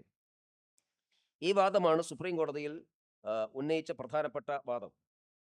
കപിൽ സിബൽ ഈ വാദം ഉന്നയിച്ച സമയത്ത് സുപ്രീം കോടതിയുടെ വെർഡിക്റ്റ് ഉണ്ട്. സുപ്രീം കോടതി കൃത്യമായിട്ട് ജസ്റ്റിസ് ബാഗ്ചിയുടെ കമൻ്റ് ഉണ്ട്. Election commission has the power to conduct a survey under section 23 of the representation of the people of act. ഇത് പറഞ്ഞപ്പോൾ കപിൽ സിബൽ അതിന് മറുപടി പറയുന്നുണ്ട്. കപിൽ സിബൽ പറയുന്നത് അദ്ദേഹം തെരഞ്ഞെടുപ്പ് commission പവറില്ല, is not arguing on the power of the election commission but the procedure. അപ്പോൾ supreme കോടതി ചോദിച്ചു, പ്രൊസീജിയറിനെ കുറിച്ച് നിങ്ങൾക്ക് എന്തെങ്കിലും അഭിപ്രായ വ്യത്യാസമുണ്ടോ? സമയം കൂടുതൽ വേണമെന്നേ പറഞ്ഞിട്ടുള്ളൂ. ഇറ്റ്സ് ഓക്കെ, സമയം കൂടുതൽ വേണം എന്നുള്ളത് എല്ലാ രാഷ്ട്രീയ പാർട്ടിക്കും അഭിപ്രായ വ്യത്യാസമൊന്നുമില്ല. ഈ ഹ്രസ്വമായ സമയമല്ല, ഒന്ന് മാറ്റണം, അത്രമാത്രമേ ഇവരും പറഞ്ഞിട്ടുള്ളൂ. സുപ്രീം കോടതി ആവർത്തിച്ച് ചോദിക്കുകയാണ്, ഇതിനെ സംബന്ധിച്ച് എന്തെങ്കിലും ഇറഗുലാരിറ്റി നിങ്ങൾ ചൂണ്ടിക്കാണിച്ചിട്ടുണ്ടോ? എന്തെങ്കിലും ലാബ്സ് ഉണ്ടോ? എന്തെങ്കിലും മാൽ പ്രാക്ടീസ് നടന്നോ എന്നുള്ളത് നിങ്ങൾക്ക് എവിഡൻസ് സഹിതം ബോധ്യപ്പെടുത്താൻ സാധിക്കുമോ? 4-5 ദിവസം തുടർച്ചയായിട്ട് വാദപ്രതിവാദം നടത്തിയിട്ടും ഇന്ത്യയിലെ പ്രധാനപ്പെട്ട 2 അഭിഭാഷകന്മാർ, 2 പേരാണ് ബാധിച്ചത്, കപിൽ സിബലും മനു അഭിഷേക് സിംഗ്വിയും. അവരുടെ ക്രെഡിബിലിറ്റിയെക്കുറിച്ചോ അവരുടെ വാദപ്രതിവാദത്തിലുള്ള പ്രാവീണ്യത്തെക്കുറിച്ചോ ഒന്നും ആർക്കും സംശയമില്ലല്ലോ. അവർ പറഞ്ഞ് സുപ്രീം കോടതി ആവർത്തിച്ച് ചോദിച്ചിട്ടും സുപ്രീം കോടതിക്ക് മുമ്പേ ഒരു മെറ്റീരിയൽ എവിഡൻസും പ്രൂവ് ചെയ്യാൻ അവരെ സംബന്ധിച്ചിടത്തോളം സാധിച്ചിട്ടില്ല. അപ്പം അങ്ങനെയാണ് സുപ്രീം കോടതി ബീഹാറിന്റെ കാര്യത്തിൽ പറഞ്ഞത്, ഞങ്ങൾ ഇടപെടുന്നില്ല, തെരഞ്ഞെടുപ്പ് കമ്മീഷൻ അധികാരമുണ്ടെന്ന് പറഞ്ഞത്. ഇനി പ്രായോഗികമായുള്ള കാര്യങ്ങൾ പറഞ്ഞു. ഇപ്പോൾ ഒരു വീട്ടിലേക്ക് വന്ന് റഹീമും ലിജുവും ചൂണ്ടിക്കാണിച്ചിട്ടുള്ളൂ, ഒരു വീട്ടിലേക്ക് പോകുന്ന BLO ആണോ അയാൾക്ക് വോട്ടുണ്ടോ എന്ന് തീരുമാനിക്കുന്നത്? BLO അല്ല തീരുമാനിക്കുന്നത്, അയാളാണ് തീരുമാനിക്കുന്നത്, വ്യക്തിയാണ് തീരുമാനിക്കുന്നത്. നമ്മളെങ്ങനെയാണ് വോട്ടർ പട്ടികയിൽ പേര് ചേർക്കുക? ഇപ്പോൾ SIR വന്നിക്കട്ടെ, നോർമൽ കേസിൽ എങ്ങനെയാണ് വോട്ടർ പട്ടികയിൽ പേര് ചേർക്കുക? നമുക്ക് ഓൺലൈനായിട്ടാണ് അപേക്ഷിക്കാൻ. പണ്ടൊക്കെ വീട് വീടാന്തരം കയറി വോട്ടർ പട്ടികയിൽ പേര് ചേർക്കുന്ന പ്രക്രിയ ഉണ്ടായിരുന്നു. ഇപ്പോൾ അത് അവസാനിപ്പിച്ചു. ഇപ്പം നമ്മളെല്ലാവരും ഓൺലൈനായിട്ട് അപേക്ഷിക്കുകയാണ്. ഓൺലൈനായിട്ട് അപേക്ഷിച്ചാൽ നമുക്ക് നിയമസഭാ തെരഞ്ഞെടുപ്പിൻ്റെ വോട്ടർ പട്ടികയാണെങ്കിൽ ഹിയറിംഗ് ഉണ്ട്. തദ്ദേശ ഭരണ സ്ഥാപനങ്ങളിലെ തെരഞ്ഞെടുപ്പാണെങ്കിൽ ഹിയറിംഗ്, ഫിസിക്കൽ ഹിയറിംഗ് പോലുമില്ല. മറ്റത് ഫിസിക്കൽ ഹിയറിംഗ് ഉണ്ടായിരുന്നു. ആ ഫിസിക്കൽ ഹിയറിംഗിൻ്റെ സമയത്ത് ഓരോ വോട്ടറും അവർക്ക് വോട്ടുണ്ട് എന്ന് തെളിയിക്കുന്ന രേഖകൾ സമർപ്പിക്കണം. രേഖകൾ സമർപ്പിക്കാതെ ആർക്കെങ്കിലും വോട്ട് കിട്ടുമോ?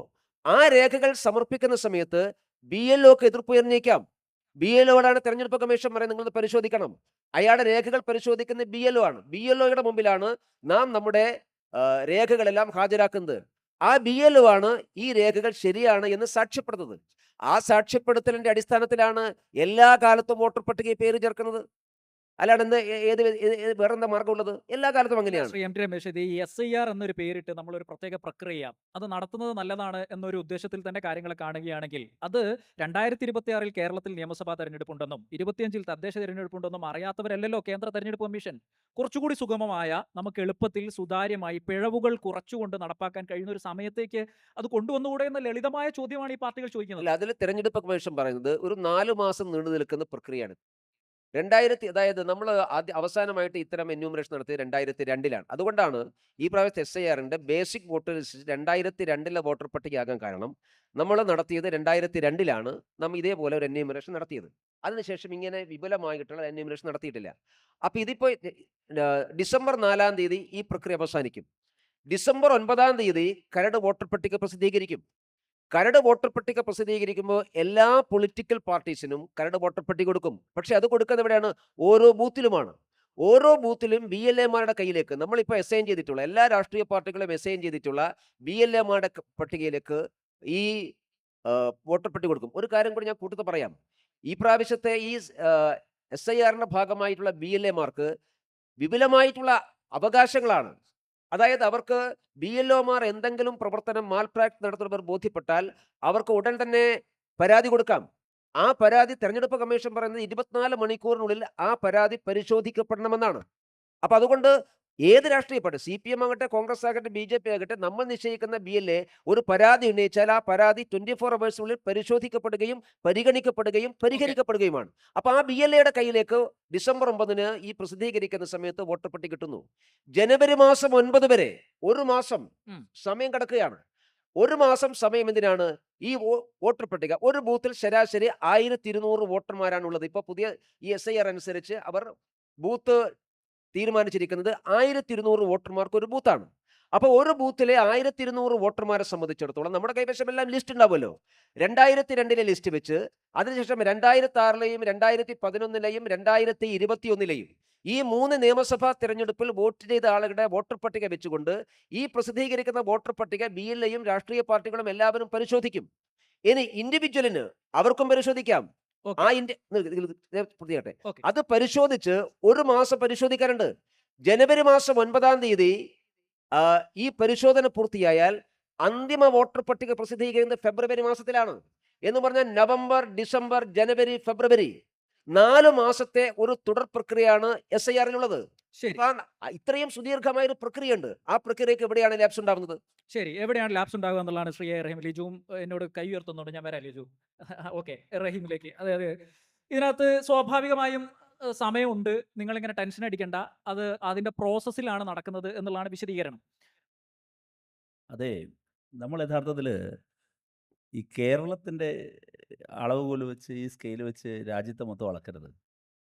ഇദ്ദേഹം പറയുന്നത് എന്താണ്? പരിശോധിക്കാൻ അന്തിമ വോട്ടർ പട്ടിക വരും. ഈ അന്തിമ വോട്ടർ പട്ടിക പോയിട്ട് ഡേറ്റ് പോലും അറിഞ്ഞുകൂടാത്ത മനുഷ്യരുള്ള ഒരു രാജ്യത്താണ് തെരഞ്ഞെടുപ്പാണ് രാജ്യത്താണ് നമ്മൾ സംസാരിക്കുന്നത്. സമ്പൂർണ്ണ സാക്ഷ്യത്തിന് ഇദ്ദേഹം നേരത്തെ ഇതിനിടയിൽ വേറൊരു കാര്യം പറഞ്ഞു. കേരളത്തിൽ യഥാർത്ഥത്തിൽ ഞങ്ങൾക്ക് പ്രവർത്തകർ കുറവാണ്, ഞങ്ങളിലെങ്കിൽ കൂടുതൽ ബുദ്ധിമുട്ടേണ്ടത്, ഞങ്ങൾ എതിർക്കുന്നില്ലല്ലോ, കോൺഗ്രസിനും ഇടതുപക്ഷത്തിനും കൂടുതൽ ആളുണ്ടെന്ന്. ഇതേ സ്റ്റേറ്റ്മെൻറ്റ് മറ്റ് സ്റ്റേറ്റുകളിൽ നോക്കണം, എസ്പെഷ്യലി ഹിന്ദി ഹെയർലാൻഡിൽ നോക്കണം. നേരെ തിരിച്ചാണിത്. ചുരുക്കി പറഞ്ഞാൽ ഏതെങ്കിലും ഒരു BLO ബോധപൂർവം ഒരു വോട്ടറെയോ ഒരു കൂട്ടം വോട്ടേഴ്സിനെയോ ഒഴിവാക്കിയാൽ അത് ചോദ്യം ചെയ്യാൻ കേരളത്തിൽ ആളുണ്ട് എന്ന് കരുതി, ഈ രാജ്യത്തെമ്പാടും ആളുണ്ട് എന്ന് കരുതിയേക്കരുത്. അവിടെയാണ് ഇതിൻ്റെ പ്രശ്നം അപകടപ്പെട്ടിരിക്കുന്നത്. വളരെ കൃത്യമായൊരു വിഭാഗം വോട്ടർമാരെ ഒഴിവാക്കണം. ഇന്നലെ ഇപ്പോൾ ധ്രുവ് റാട്ടിയുടെ ഒരു സ്റ്റേറ്റ്മെൻറ്റ് പ്രതികരണം ഞാൻ കാണുകയായിരുന്നു രാവിലെ ഇങ്ങോട്ട് വരുമ്പോൾ. ഒഴിവാക്കപ്പെട്ടതിലെ കൃത്യമായ എമൗണ്ട് ഓഫ് മുസ്ലിംസ് എത്ര പേരാണ് ബീഹാറിൽ ഒഴിവാക്കപ്പെട്ടത് എന്ന് കൃത്യമായി പറയുന്നുണ്ട്. ദളിതർ, ആദിവാസികൾ, മൈഗ്രൻ്റ് വർക്കേഴ്സ്. നിങ്ങൾ ആലോചിച്ച് നോക്കൂ, നമ്മുടെ കേരളത്തിൽ മാത്രം ജോലി ചെയ്യുന്ന എത്ര മൈഗ്രൻ്റ് വർക്കേഴ്സ് ഉണ്ട്. കോവിഡ് സമയത്ത് വീട്ടിലെത്തിച്ചേരാൻ കഴിയാതെ, നാട്ടിലെത്തിച്ചേരാൻ കഴിയാതെ തെരുവിൽ കിടന്നുറങ്ങി ട്രെയിനും വാഹനങ്ങളും കയറി ചതഞ്ഞരഞ്ഞു പോയ ജീവിതങ്ങൾ എത്രയുണ്ട്. അങ്ങനെയുള്ള ഈ ഡൽഹിയിൽ അലഞ്ഞു തിരിഞ്ഞു നടക്കുന്ന മനുഷ്യർ, കേരളം എക്സ്ട്രീം പോവർട്ടി ഇറാഡിക്കേറ്റ് ചെയ്തു. തെരുവിൽ കിടന്നുറങ്ങുന്ന, തെരുവിൽ ഭിക്ഷയാച്ചു നിൽക്കുന്ന മലയാളിയെയും നിങ്ങൾക്ക് കേരളത്തിൽ ഇവിടെയും കാണാൻ കഴിയില്ല എന്ന് കരുതി ഇന്ത്യയാകെ ആ ക്യാൻവാസിൽ കാണരുത്. തെരുവിൽ അലയുന്ന മനുഷ്യർ, അവരോട് പറയാണ്, നിന്റെ വോട്ടർ പട്ടിക വേണമെങ്കിൽ BLO നിന്റെ വീട്ടിൽ വരും, നീ കൊടുക്കണം, വാങ്ങിക്കണം. പിന്നെ വേണമെങ്കിൽ നിനക്ക് പരാതി ഉണ്ടെങ്കിൽ ഫൈനൽ വോട്ടർ പട്ടിക വരുമല്ലോ. ഏത് ഫൈനൽ വോട്ടർ പട്ടിക? കേരളത്തിൽ 24 ലക്ഷം പ്രവാസികളുണ്ട്. അത് വേറെ. കേരളത്തിലെ 24 ലക്ഷം പ്രവാസികൾ വരുമ്പോൾ ഞാൻ പറയുന്നു, കേരളത്തിൽ പോലും ഈ സമ്മർദ്ദം അനുഭവിക്കുകയാണ്. കേരളത്തിലെ പ്രവാസികൾ ഉൾപ്പെടെയുള്ളവർ അക്ഷരാഭ്യാസമുള്ളവരും പൗരബോധമുള്ളവരും നമ്മുടെ സിവിക് സെൻസും ഒക്കെ വേറൊരു ലെവലാണ്. ഞാൻ പറയുന്നത് ഈ കേരളത്തിൻ്റെ ആംഗിൾ മൊത്തം കാണരുത്. ഇവിടെയാണ് ഇവരുടെ ഹിഡൻ അജണ്ട വർക്ക് ചെയ്യുന്നത്. ഒരു സംശയവും വേണ്ട. ഞങ്ങൾക്കിഷ്ടപ്പെടാത്ത, ഞങ്ങളുടെ ആശയങ്ങളോട് ചേർന്ന് നിൽക്കാൻ കഴിയാത്ത ഒരു വലിയ വിഭാഗത്തെ എലിമിനേറ്റ് ചെയ്യുന്നതിനുള്ള പ്രോസസ്സാണ് SIRൻ്റെ ഓമന പേരിട്ട് ഇന്ത്യയിൽ നടന്നുകൊണ്ടിരിക്കുന്നത്. അത് ജനാധിപത്യത്തിൻ്റെ അസ്ഥിവാരം തോണ്ടും. ഇതാണ് ഞങ്ങളുടെ ആശങ്ക. 2, ജനങ്ങളെ ഈ ലോകത്തെമ്പാടുമുള്ള ഫാസിസ്റ്റ് ഗവൺമെൻറ്റുകളുടെ ചരിത്രം എടുത്താൽ മനസ്സിലാകും. ജനങ്ങളെ ക്യൂവിൽ നിർത്തുക, ജനങ്ങളെ ബുദ്ധിമുട്ടിക്കുക, അതാണ് ഒരു ഏർപ്പാട്. നിങ്ങൾ ആലോചിച്ച് നോക്കൂ. ആധാർ, നന്ദൻ നിൽക്കുന്നയാണ് ആധാർ എന്ന് പറയുന്ന ഒരു സുപ്രീം വിഷനാണെന്ന് പറഞ്ഞ് അതുകൊണ്ട് അവതരിപ്പിച്ചത്. അവസാനത്തെ 2ാം UPA ഗവൺമെൻറ് ലോഞ്ച് ചെയ്തു. ആധാറിന് വേണ്ടി നമ്മളെല്ലാവരും ഒന്ന് ഓടി. അത് കഴിഞ്ഞിട്ടുള്ള കഥ എന്താ? ഈ ആധാർ ഒരു ബേസിക് യൂണിക് ഡോക്യുമെൻ്റായി അന്ന് പറഞ്ഞു. സുപ്രീം കോടതി ഇടപെട്ടിട്ടില്ലേ ആധാറിനെ ഇതിൻ്റെ ഡേറ്റയിൽ ഉൾപ്പെടുത്തിയത്? ആധാറിന് എന്തായിരുന്നു കുഴപ്പം? ആധാറിന് എന്തെങ്കിലും കുഴപ്പമുണ്ടെങ്കിൽ അവർ പറയട്ടെ.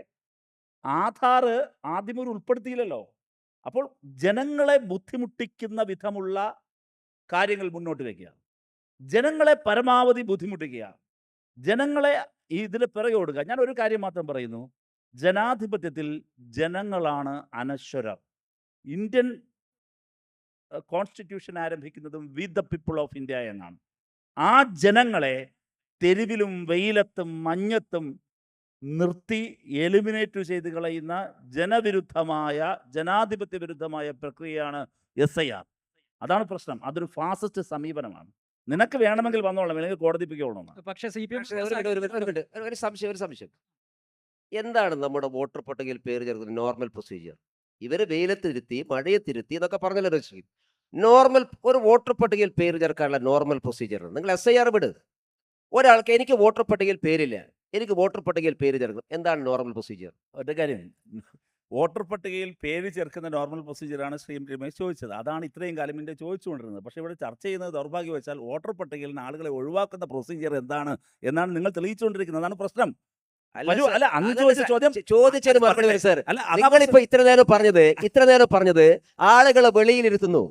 ഞാൻ ചോദിക്കുന്ന നോർമൽ വോട്ടർ പട്ടികയിൽ പേര് ചേർക്കുന്ന പ്രൊസീജിയർ, ആ പ്രൊസീജിയറും SIRന്റെ പ്രൊസീജിയറും തമ്മിൽ എന്താണ് വ്യത്യാസം? അതാണ് ഞാൻ പറയുന്നത്. പറയട്ടെ ശ്രീ MT രമേശ്, വോട്ടർ പട്ടികയിൽ പേര് ചേർക്കുന്ന ഒരു പ്രൊസീജിയർ അല്ല SIR. SIR വോട്ടർ പട്ടികയിലുള്ളവരെ ഒഴിവാക്കുകയാണ്. അതിൽ കാര്യം എന്താണ്? വോട്ടർ പട്ടികയിൽ പേര് ചേർക്കാൻ ഒരു പ്രൊസീജിയർ ഇവിടെ ഉണ്ട്, അതിവിടെ തുടർന്ന് വരുന്നുണ്ട്. അതിന് ജനങ്ങളെ പ്രോത്സാഹിപ്പിക്കുന്ന ഒരു മെക്കാനിസമാണ് ഇതുവരെ ഇലക്ഷൻ കമ്മീഷൻ ഓഫ് ഇന്ത്യ പരസ്യത്തിലൂടെ അല്ലെങ്കിൽ നേരിട്ട് ചെന്ന് വരൂ വോട്ടർ പട്ടികയിൽ പേര് ചേരും, അവിടെ ആക്സസ് കൊടുത്തൊക്കെയാണ് ചെയ്യുന്നത്. SIRഉം വോട്ടർ പട്ടികയിൽ പേര് ചേർക്കുന്നതും തമ്മിലുള്ള താരതമ്യം, ഇത് ഒഴിവാക്കുന്ന പ്രക്രിയ രണ്ടാണ്. ഇനി പറയുന്നത് എന്താണ്? ഒരു ഭാഗം കുറച്ച് ശ്രീ ലിജു പറഞ്ഞു, ഇതിൽ ഇരട്ട വോട്ടുകളുണ്ട്, മരിച്ചവരുണ്ട്, ഇല്ലേ, മാറിപ്പോയവരുണ്ട്. അതൊക്കെ മനസ്സിലാക്കാൻ ഇന്നത്തെ മോഡേൺ ഇന്ത്യയിൽ അല്ലെങ്കിൽ ഈ ടെക്നോളജിയുടെ യുഗത്തിൽ, ഇറയിൽ AI ടൂളൊക്കെ ഉള്ള സമയത്ത് ഒരു ഡോക്യുമെൻറ്റിനകത്ത് ഇരട്ടിപ്പുണ്ടോ എന്നൊക്കെ നോക്കാൻ എത്ര സമയമാണ് വേണ്ടത്? ഇനി ബീഹാറിൽ ഡൽഹിയിലുള്ള മുൻ MP ആയ ശ്രീ രാകേഷ് സിന്റെയും കുടുംബവും ഡൽഹിയിൽ വോട്ടിട്ടു, അതിനുശേഷം ബീഹാറിൽ വന്ന് വോട്ടിട്ടു. SIR കഴിഞ്ഞ ബീഹാറിലാണ്. എത്ര വാർത്തകളാണ് വന്നത്. അപ്പോൾ ഇത് വളരെ സെലക്റ്റീവാണ്. ഇത് വളരെ കൃത്യമായി, ഇതിന് ഒറ്റ കാര്യമുള്ളൂ, ഇതിൻ്റെ ഹിഡൻ അജണ്ട വളരെ കൃത്യമായി നിഷ്കളങ്കനായ ശ്രീ MT രമേശ് ആദ്യത്തെ സ്റ്റേറ്റ്മെൻറ്റിൽ പറഞ്ഞു, എന്താ, കേരളത്തിൽ ഞങ്ങളെക്കാൾ കൂടുതൽ പ്രവർത്തകർ ഇവർക്കുണ്ട്. അതിനൊരു മറുവശമുണ്ട്, മറ്റ് ഇന്ത്യൻ സ്റ്റേറ്റുകളിൽ ഇത് നേരെ തിരിച്ചാണ്. ഈ നെറ്റ്വർക്കിൻ്റെ അഡ്വാൻറ്റേജ് ഉള്ളത് ഇവർക്കാണ്. അതാണ് അത് SIR അല്ല പറയട്ടെ ഒരൊറ്റ നിമിഷം, ഒരൊറ്റ നിമിഷം. ലിച്ചു പറയട്ടെ അത്. ഈ വോട്ടർ പട്ടികയുടെ അഡ്വാൻറ്റേജ് കേരളത്തിൽ ബിജെപിക്ക് കിട്ടില്ല എന്ന് നിങ്ങൾ ഇപ്പൊ പറയുന്നതായിരിക്കും. പക്ഷേ അല്ല അങ്ങനെയല്ല. തൃശ്ശൂരിൽ തെരഞ്ഞെടുപ്പ് കഴിഞ്ഞ ശേഷം അതല്ല. നിങ്ങളുടെ പാർട്ടിക്കാർ തന്നെ ഉന്നയിച്ചിട്ടുള്ള ആരോപണം തീർച്ചയായും. കോൺഗ്രസ് അല്ലാതെ റഹീമിനെ റഷീദ് അല്ല, ഒരു മിനിറ്റ് ഒരു മിനിറ്റ് അല്ല റാഷിദ് പറഞ്ഞത് ശരിയാ. അല്ല വോട്ടർ പട്ടിക റാഷിദ് പറയുന്നത് ഇപ്പൊ ഈ പറയുന്നുണ്ടല്ലോ വോട്ട് ഇത് ഡിലീഷൻ ആണെന്ന്. ഇപ്പൊ നമുക്ക് 2 കോടി വോട്ടർ 2 ചില്ലാൻ കോടി വോട്ടർമാരാണ് കേരളത്തിലുള്ളത്. ഞാൻ മനസ്സിലാക്കുന്നത്. അപ്പൊ ഇത്രയും വളരെ സമാധാനപരമായിട്ടാണ് ഇവിടുത്തെ പ്രക്രിയയൊക്കെ നടന്നിട്ടുള്ളത്. ആരെയും ഒഴിവാക്കുന്നില്ലോ. പക്ഷെ എന്നിട്ട് 4-5 ലക്ഷം രൂപ ഒഴിവായാലും ഇലക്ഷൻ കമ്മീഷൻ കണക്കനുസരിച്ച് അത് ആര് വെട്ടിയതാണ്? ഏത് വോട്ടർ പട്ടിക പ്രസിദ്ധീകരിക്കുമ്പോൾ കുറെ പേര് വെട്ടിപ്പോകും സാർ. അത് സ്വാഭാവികമാണ്. ഓക്കെ, അത് നിങ്ങൾക്ക് പ്രൂഫ് ഹാജരാക്കാൻ 5 ലക്ഷം പേരെ BJP ആണോ വെട്ടിയത്? അല്ലല്ലോ കേരളത്തിൽ. ശരി എം ടി ലിജു, ഈ തൃശ്ശൂർ തെരഞ്ഞെടുപ്പ് കഴിഞ്ഞ ശേഷം വോട്ടർ പട്ടികയിൽ BJP ഈ വിധത്തിൽ പേര് ചേർത്തു എന്ന് നിങ്ങളൊക്കെ ആക്ഷേപം ഉന്നയിച്ചു. എല്ലാവരും UDF ആയാലും LDF ആയാലും ആക്ഷേപം ഉന്നയിച്ചു. 2 സ്ഥാനാർത്ഥികൾ അവിടത്തെ ഈ സ്ക്രൂട്ടിനി നടത്താനും സപ്ലിമെന്ററി ലിസ്റ്റ് വന്നാൽ അത് പരിശോധിക്കാനും ഒക്കെ കഴിവുള്ള പ്രാപ്തിയുള്ള മറ്റ് സ്റ്റേറ്റുകളെ അപേക്ഷിച്ച് കുറെ കൂടി വിജിലന്റ് ആയ വോട്ടർമാരും രാഷ്ട്രീയ പാർട്ടി നേതാക്കളും ഉള്ള കേരളത്തിൽ ഇത് സംഭവിച്ചു എന്നതുകൂടി കാണുമല്ലോ നേരത്തെ റഹീം പറഞ്ഞപ്പോൾ. അപ്പൊ പിന്നെ ഈ ഇത്രയും 1 മാസം സമയമുണ്ടെന്ന് ഇവിടെ ഡേറ്റ് ചൂണ്ടിക്കാണിച്ച് MT രമേശ് പറഞ്ഞു. ആ സമയം കൊണ്ട് നിങ്ങൾക്ക് ഇത് ഇത്രയും വിജിലന്റ് ആയ നിങ്ങളുടെ പാർട്ടി പ്രവർത്തകർക്ക് ഇതൊക്കെ കണ്ടെത്താൻ കഴിയും? ഞാൻ അതിന് മറുപടി പറയുന്നതിന് മുൻപ് ശ്രീ MD രമേശ് കുറച്ചു മുമ്പ്, അതായത് ഈ association of democratic rights versus union of India എന്ന് പറഞ്ഞൊരു കേസാണ് SIRുമായിട്ട് ബന്ധപ്പെട്ട് ഇപ്പോൾ സുപ്രീം കോടതി നടക്കുന്നത്. അപ്പോൾ അതിൽ അദ്ദേഹം പറഞ്ഞ ചില കാര്യങ്ങളോട് വിയോജിപ്പ് പ്രകടിപ്പിക്കുകയാണ്. ഒന്ന്, ആ കേസിൽ ശ്രീ കപിൽ സിബൽ ഉൾപ്പെടെയുള്ള അഭിഭാഷകർ ഉയർത്തിയ ആർഗ്യുമെന്റ് എന്ന് പറഞ്ഞാൽ അദ്ദേഹം പറഞ്ഞതല്ല. അവർ പറഞ്ഞത് നമ്മുടെ രാജ്യത്ത് വോട്ടർ പട്ടികയിൽ പേര് നീക്കം ചെയ്യുന്നതിനും വോട്ട് ചേർക്കുന്നതിനുമൊക്കെ തന്നെ ജനപ്രാതിനിധ്യ നിയമത്തിലും ഇലക്ട്രൽ രജിസ്ട്രേഷൻ ആക്ടിലും കൃത്യമായ പ്രൊവിഷൻസ് പറയുന്നുണ്ട്. എന്നാൽ അതിനൊന്നും തന്നെ ഈ സ്പെഷ്യൽ ഇൻറ്റൻസീവ് റിവിഷൻ എന്നൊരു കാര്യം പറയുന്നില്ല. അപ്പോൾ ഇലക്ഷൻ കമ്മീഷൻ പറഞ്ഞു ആർട്ടിക്കിൾ 324 എന്ന് പറയുന്ന ഇലക്ഷൻ കമ്മീഷൻ്റെ അധികാരപ്രകാരം ഞങ്ങൾ ചെയ്യുന്ന അധികാര പ്രയോഗമാണ് ഇത്, അതല്ലാതെ എഴുതപ്പെട്ട നിയമങ്ങളല്ല എന്നുള്ളതാണ്.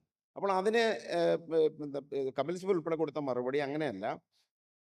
വളരെ എഴുതപ്പെട്ട നിയമങ്ങൾ ഉള്ളപ്പോൾ അതിന് വിരുദ്ധമായി ഇലക്ഷൻ കമ്മീഷൻ ഒരു കാര്യം ചെയ്യണമെന്നുണ്ടെങ്കിൽ പാർലമെന്റിൽ ആ നിയമങ്ങൾ അമെൻഡ് ചെയ്യണം എന്നുള്ളത്.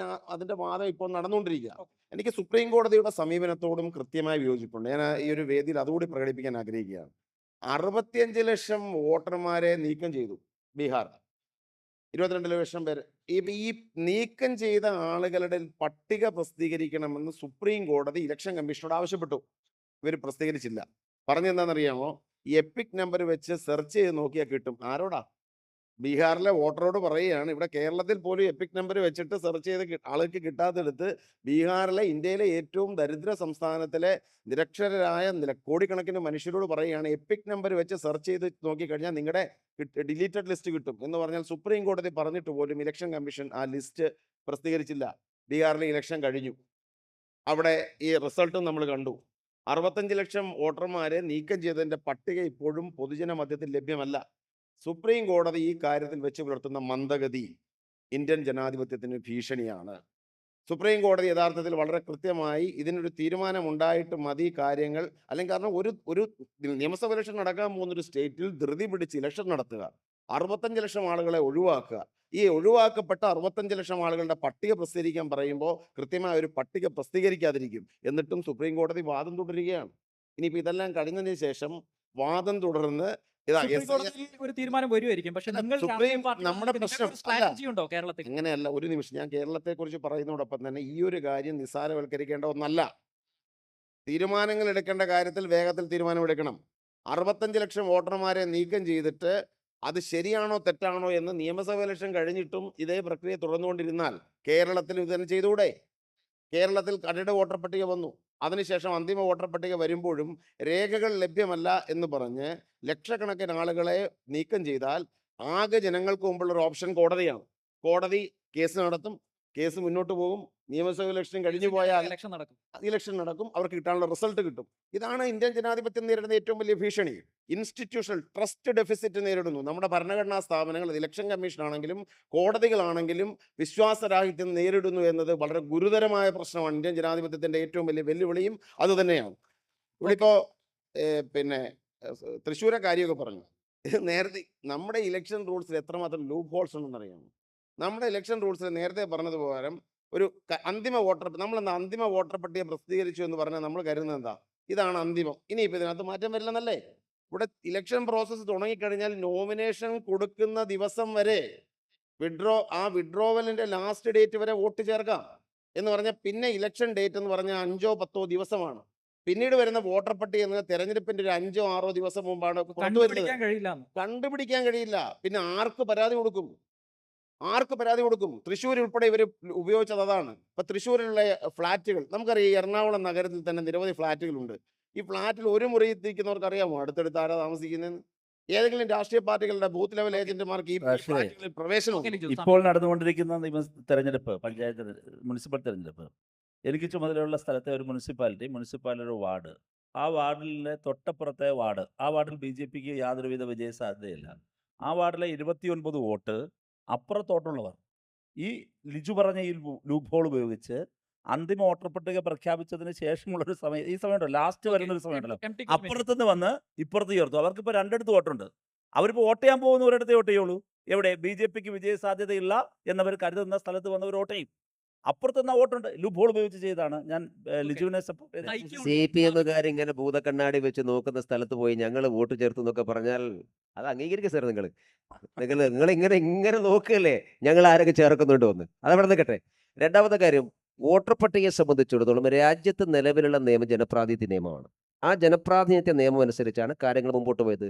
ലിജു പറഞ്ഞത് ശരിയാണ്. കപിൽ സിബലിന്റെ വാദം അതായിരുന്നു. പക്ഷേ സുപ്രീം കോടതി തള്ളിക്കളഞ്ഞു. പിന്നെ സുപ്രീം കോടതി കേസ് പോയിട്ട് അല്ല, അത് രണ്ടാമത്തെ കേസാണ്. ബീഹാറിന്റെ കേസ് തള്ളി. ഇപ്പോൾ പുതിയ 12 സംസ്ഥാനങ്ങളിലെ SIRമായി ബന്ധപ്പെട്ടുകൊണ്ട് തമിഴ്നാടും ബംഗാളും കേരളവും കൊടുത്ത കേസാണ് ഇപ്പോൾ സുപ്രീം കോടതി നടക്കുന്നത്. മറ്റേ തള്ളിയിട്ടാണല്ലോ തെരഞ്ഞെടുപ്പ് നടത്തിക്കൊള്ളാൻ പറഞ്ഞത്. ഇനി നിങ്ങൾ പറഞ്ഞു ഡിലീറ്റ് ചെയ്ത ആൾക്കാരുടെ ലിസ്റ്റ്.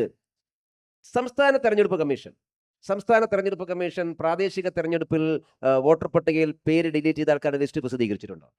ബൂത്തിലല്ലാതെ സംസ്ഥാന തലത്തിൽ പ്രസിദ്ധീകരിച്ചിട്ടുണ്ടോ? ഇല്ലല്ലോ. അങ്ങനെ സംസ്ഥാന തലത്തിൽ പ്രസിദ്ധീകരിക്കുന്ന പതിവില്ലല്ലോ. ഉണ്ടാവും. തെരഞ്ഞെടുപ്പ് കമ്മീഷന്റെ വെബ്സൈറ്റിൽ ഉണ്ടാവും. നിങ്ങൾക്ക് ഡൗൺലോഡ് ചെയ്തെടുക്കാം.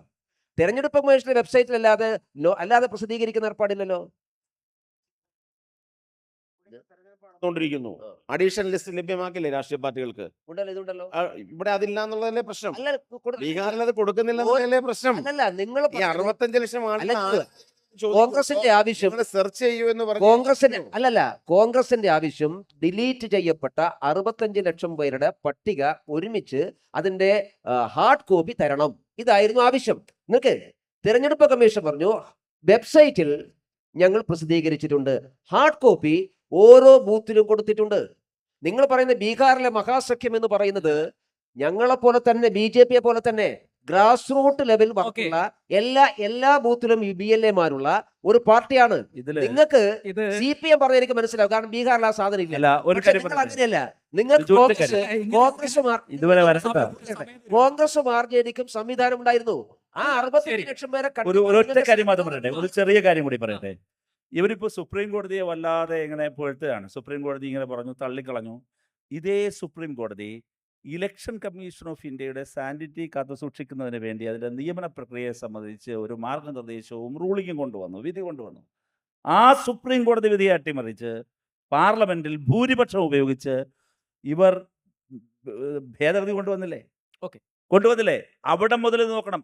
അതായത് ഒരു ഏകപക്ഷീയമായി ഇലക്ഷൻ കമ്മീഷൻ ഓഫ് ഇന്ത്യയെ സ്വന്തം വരുതിയിൽ ഒരു സംഘപരിവാർ ഓർഗനൈസേഷനായി നിർത്താൻ നിയമനിർമ്മാണം കൊണ്ടുവന്ന് സുപ്രീം കോടതി വിധിയെ അട്ടിമറിച്ചവർ അവിടെ മുതൽ ഇതിനോട് ചേർത്ത് വായിക്കണം. നമുക്ക്